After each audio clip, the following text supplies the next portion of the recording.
10 крупнейших бизнес-ошибок в истории.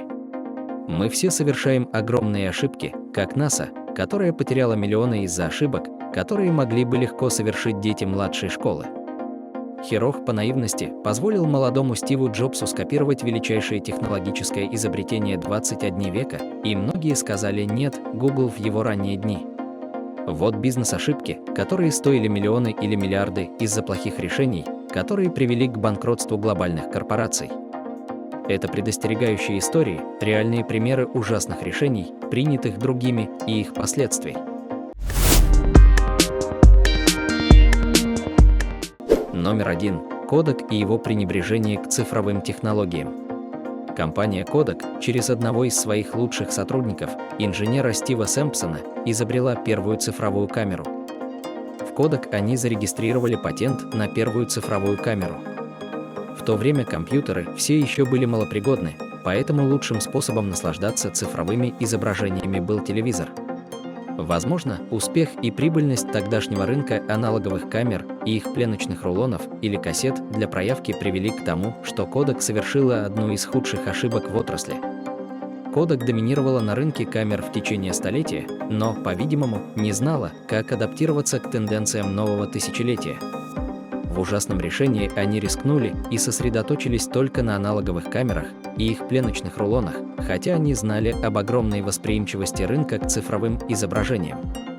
Они оставили цифровые технологии замороженными, пока не стало слишком поздно. Назовем это неприятием риска, страхом перед неизвестностью или потерей своей рыночной ниши. Создатели цифровой камеры отвернулись от собственного изобретения, чтобы придерживаться устаревшей технологии.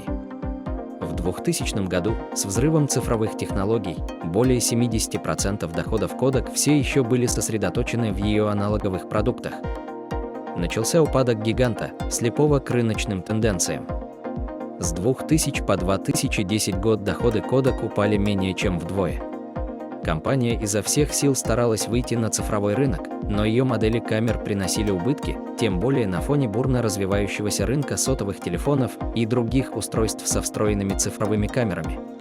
В период с 2004 по 2010 год Kodak приносила убытки в размере около $1,2 миллиарда в год, пока колосс фотографического рынка века не объявил о банкротстве в 2012 году. Самый очевидный урок в мире бизнеса: даже если вы лидер, вы должны обращать внимание на тенденции на своем рынке. Номер 2. В 1999 году Excite отдала Google за $1 миллион. В 1999 году, в год всемирного интернет-бума, на рынке доминировали 3 поисковые системы – Yahoo, Excite и AltaVista. Google был младенцем по сравнению с большими мальчиками. Настолько, что Ларри Пейдж, которому тогда было 26 лет, предложил Google большого мальчика из Excite всего за $1 миллион. Джордж Белл из Excite был очень доволен сделкой, так как эта сумма составляла всего 1% активов Excite. Пока молодой Ларри Пейдж не потребовал, чтобы для заключения сделки Excite заменила весь свой алгоритм поисковой системы на алгоритм Google. Белл отказался, он посчитал требование Пейджа слишком большим. Это было начало конца для тогдашней второй по величине поисковой системы в мире. Excite была куплена Ask.com в 2004 году, которая сейчас имеет едва ли 0,5% доли рынка. Google сегодня является гигантом интернета, Google обрабатывает не менее 1,5 миллиарда поисковых запросов в день, владеет более чем 90% мирового рынка поиска и другими очень прибыльными предприятиями. Ларри Пейдж теперь 9-й самый богатый человек в мире. Google имеет около $2 триллионов активов на своем балансе, это в 1000 раз больше суммы, которую Белл должен был заплатить Пейджу. Паралич парадигмы, страх перемен. Номер 3. Новая Coca-Cola. Гигант по производству газированных напитков едва не покончил с собой. Руководители Coca-Cola, столкнувшись с успешной компанией Pepsi под названием Pepsi Challenge, впали в состояние тревоги, которое заставило их внести резкие изменения в напиток. New Coke представлял собой первое и, возможно, единственное серьезное изменение вкуса Coca-Cola за более чем 100 лет. Химикам-лаборантам было приказано тонко изменить знаменитый коктейль, отметив изменение секретной основы безалкогольного напитка, а обычный сахар также был заменен кукурузным сиропом. Благодаря огромным расходам на рекламу и смену имиджа, New Coke появился на полках магазинов США в апреле 1985 года. Несмотря на то, что слепые тесты дали новому вкусу более 60% в пользу оригинального рецепта, то, что изначально казалось большим успехом, превратилось в полную катастрофу за пару недель. Тысячи писем от разгневанных потребителей, сотни негативных отзывов в газетных редакционных статьях и даже уличные протесты привели к тому, что New Coke исчезла с полок в течение нескольких недель. После пары месяцев необычного хаоса руководству Coca-Cola пришлось объявить об окончании New Coke, а оригинальный рецепт под названием Coca-Cola Classic мог стоить гораздо дороже. Руководство Coca-Cola вовремя смогло отказаться от своих намерений и заслужило прощение потребителей. Если бы New Coke выводился постепенно как дополнительный продукт, рынок, скорее всего, не отверг бы этот выбор. Урок прост: смена имиджа и продукта не может быть столь внезапной или столь радикальной. Номер 4. Daimler-Benz и его слияние с Chrysler. Chrysler, теперь принадлежащая Fiat, была одной из 3 крупнейших компаний в американской автомобильной промышленности, в отличие от GM и Ford, которые имели большее присутствие на американском рынке. Она чувствует угрозу со стороны растущего присутствия японских брендов. Daimler-Benz, немецкая корпорация, владеющая линейкой Mercedes-Benz, увидела в этой ситуации возможность и решила предложить слияние с Chrysler в 1998 году за не менее $36 миллиардов. Daimler-Chrysler появилась и стала 3-й по величине автомобильной корпорацией в мире. Видение обеих корпораций было простым: получить глобальное присутствие и сохранить долю мировых продаж. Однако стратегия не принесла ожидаемых плодов. Через 7 лет после слияния доход Chrysler едва ли составлял 10% от объединенной корпорации. К началу 2007 года Daimler-Benz решила отделиться от Chrysler и продать 80% своих акций частной инвестиционной группе под названием Cerberus всего за €7,4 миллиарда. Слияние и последующая продажа Chrysler обошлись Daimler-Benz чуть более чем в $10 миллиардов. Тяжелый удар, который обе компании, к счастью, смогли преодолеть. Номер 5. Blockbuster смог купить Netflix и предложить его как один из своих сервисов. Все помнят или слышали о фильмах на старых кассетах VHS.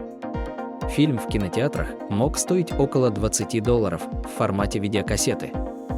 Большим решением в середине 90-х стали магазины проката фильмов, такие как Blockbuster Video, Империя, которая процветала с 1985 по 1990-е годы почти по всему миру. Около 2000 года Рид Хастингс и другие руководители зарождающегося онлайн-сервиса потокового вещания Netflix обратились к Blockbuster с предложением о партнерстве. Хастингс и его партнеры предложили управлять онлайн-бизнесом и дистрибуцией Blockbuster, и они предлагали Netflix как часть своих услуг. Сделка сорвалась, и, по словам Хастингса, руководители Blockbuster громко рассмеялись, когда он покинул зал заседаний. Мы все знаем, чем закончилась эта история. Blockbuster не смог справиться ни с серьезными угрозами, вызванными ценовыми войнами DVD между 2002 и 2005 годами, ни с сильным вторжением пиратства и рынка, который предпочитал уже широко распространенную индустрию подписного телевидения и веб-формат, предлагаемый Netflix. В 2005 году Netflix уже превысил 1 миллион подписчиков только в США, и Blockbuster в отчаянной попытке запустил гибридный формат онлайн-проката под названием Blockbuster Total Access. Это была тень Netflix. На новом сайте Blockbuster Джим Кис, пришедший из 7-Eleven, попытался компенсировать потерю доли рынка и сравняться со своим конкурентом. Кис отклонил цифровую стратегию, попытался поднять физические магазины, которые все еще приносили прибыль, и перезапустил бизнес в сторону проката видеоигр. Плохие решения. В сентябре 2010 года Blockbuster Video объявила о банкротстве, а Netflix не только производила собственный контент, но и имела более 250 миллионов подписчиков по всему миру и была процветающей и открытой для изменений компанией. Номер 6. Nokia и ее пренебрежение к операционной системе Android. Nokia была одним из самых известных брендов, даже до технологического бума. В первые годы этого столетия и до 2007 года Nokia доминировала на 40% мирового рынка мобильных телефонов. Сегодня Nokia – это всего лишь очень мрачная тень звезды, которая взошла на вершину славы десятилетий назад, и ее падение, скорее всего, связано с событием середины прошлого десятилетия, когда Эйносисай Ваники, тогдашний вице-президент Nokia, отвернулся от операционной системы Android, поскольку считал, что Nokia имеет отличную поддержку в своей собственной системе Symbian. Когда Apple выпустил iPhone в 2007 году, руководители Nokia осознали большую угрозу и попробовали две стратегии. Одна – модернизация Symbian, а другая – создание новой операционной системы, которую они назвали Miga.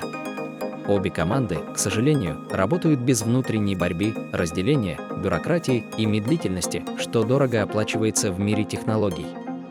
У Nokia всегда было решение сделать ставку на операционную систему с открытым исходным кодом, такую как Android, но этот вариант был отвергнут. Ответ Ваники был: мы мочимся зимой, чтобы согреться, делая ставку на внутреннюю разработку. С убытками около $5 миллиардов в год простая гордость почти стоила легендарному технологическому гиганту его существования. Номер 7. Yahoo упустила возможность купить Google и Facebook, когда они только начинали. Yahoo была доминирующим интернет-гигантом в первые дни, но она также стала жертвой ряда неудачных деловых решений.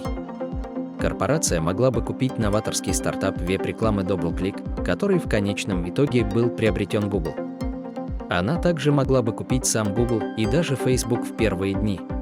Ларри Пейдж попросил Yahoo о финансировании для запуска Google, но они отказались. Большая ошибка. В 2002 году Yahoo и Google снова встретились для переговоров. Yahoo предложила $3 миллиарда за покупку Google. Google запросила $5 миллиардов, но сделка не была достигнута. Yahoo отказалась от своей поисковой системы, в то время как Google разработала еще более мощную.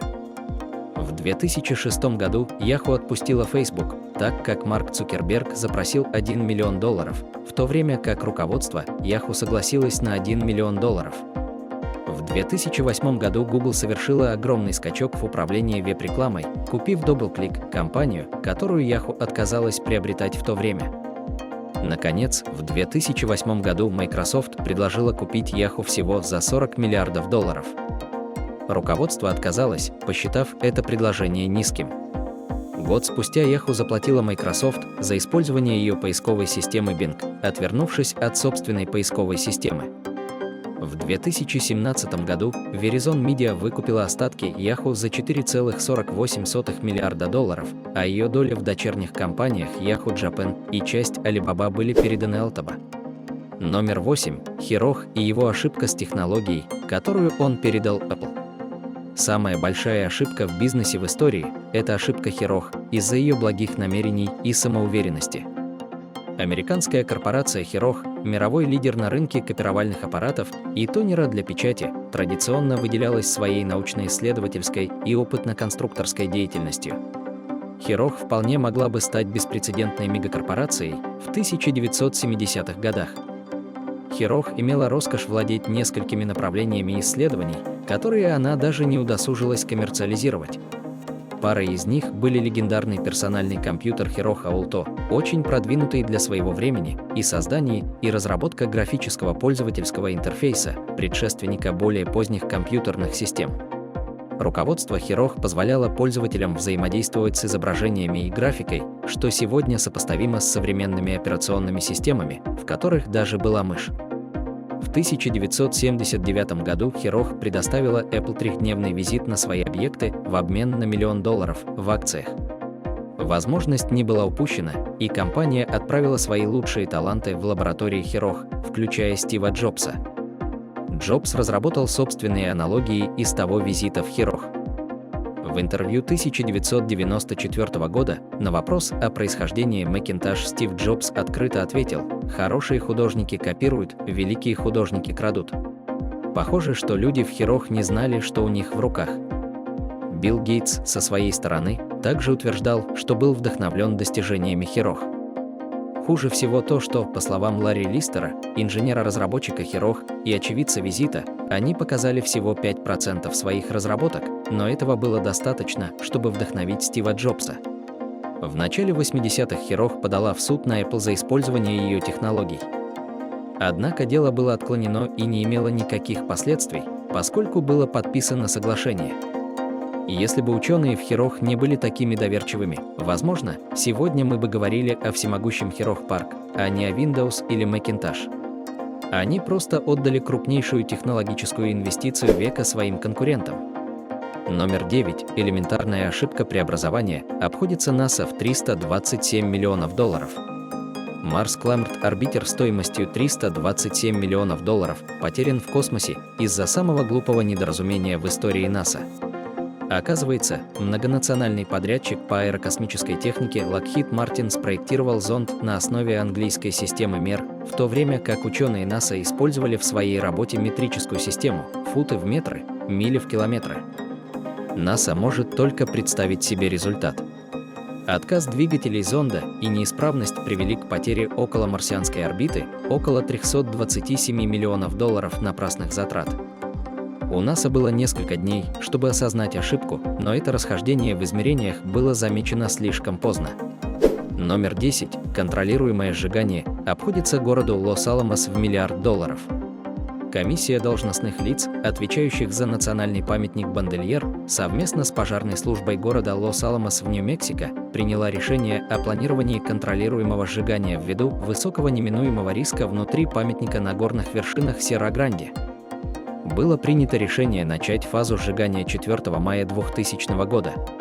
Высокая концентрация хвойных деревьев, сильная засуха и совершенно нетипичные ветры привели к катастрофе. В течение 4 дней команда просто не могла контролировать пламя, и оно вышло за пределы профилактических линий.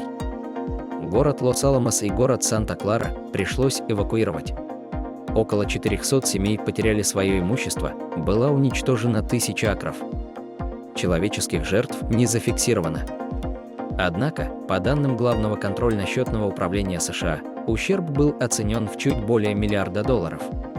Ошибки в коммуникации, страх риска, страх перемен, недооценка рынка, клиентов, чрезмерное доверие конкурентам или резкое изменение продукта – все это ошибки, которые может совершить каждый в деловом мире. Надеемся, вам понравилось это видео. Если у вас есть какие-либо отзывы, не стесняйтесь поделиться ими с нами в разделе комментариев. Поставьте этому видео лайк и отправьте его своим друзьям, чтобы они могли прокомментировать самые интересные и забавные факты. А если вы новичок на канале, я приглашаю вас подписаться. Увидимся в следующем видео.